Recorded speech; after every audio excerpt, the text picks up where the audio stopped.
Hey guys, so we're back on the DMAX today and we're just going to do a service. Just because I like servicing it every 5,000 Ks rather than the 15,000, and you should be doing this. It actually says it in the manual if you're in severe weather conditions, doing short trips or constant towing or off-roading, which I do a lot of. So that's why I service it every 5,000. So what we're going to need, some 10W40. I just got the nice Penrite because I want to look after it. It's really good oil, DPF compatible, make sure it says that. Ryco oil filter, the Z929, and oil filter removal tool, socket set, and I just have my impact wrench. Let's get into it. So we're just under the front of the car at the moment. You can see it's a wee bit dirty, and what we're going to do is locate that sump bolt, which is up there. And what I'm actually going to do is take my bash plate out, make it a bit easier so I don't spill any oil, and I can give it a clean then. So it's just a 14mm socket, 4 bolts. Let's get it. So what you want to do now is just crack that bolt and make sure you have a bucket underneath it. So when she starts dripping, do that and we'll see how we go. So after you've cracked that, while it's still draining, I just like to come up here, open the cap, give it a bit more air so you can get through. And that'll speed that oil up and get more of it out. Beauty.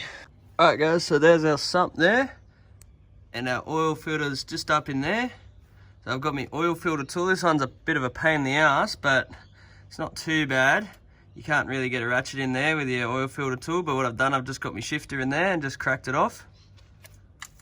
Just like that. And just unwind it by hand. Make sure you try and get a cup or something under there, just so you catch all the rest of that shitty oil. Alright, so you should pull the oil filter out and you should get a bit of oil just coming down that chute there, and just make sure you have your bucket under that. So I got my new oil filter and my oil, and I just want to dip my finger in and just put it around the seal, just like that, just before installing it, so you get a bit better seal there. Beautiful. So I got that new oil filter in there, and you just want to get it as tight as you can with your hand, and that'll be right.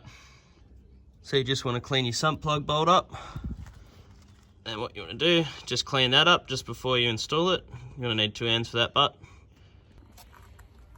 And you just want to get your torque wrench, 44 Newton meters is the setting, and just crank it up to 44 Newton meters.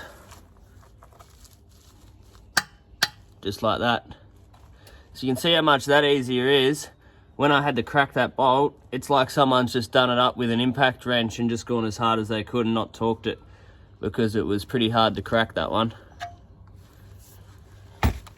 Bloody mechanics over tightening it. So the engine takes 7.5 litres of oil. So what I'm going to do, just pour 2.5 litres into this bucket. I only got a 1000ml measuring cup, so I'm just going to do 2.5 of those. And then should just be able to pour the whole container in.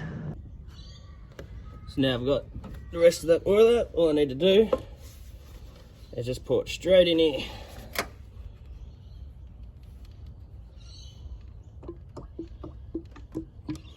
Alright, so now you've got your engine oil filled up, your filter's back in, sump bolts all torqued up.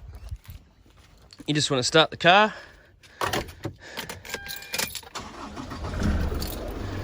Run it for about 10-15 minutes, then check your oil level, make sure it's all good. So after that, pull your dipstick out. I've already pulled mine out and given it a wipe, and just want to make sure that oil's sitting just between the upper and the lower mark, just like that there. Focus, you cunt. Perfect.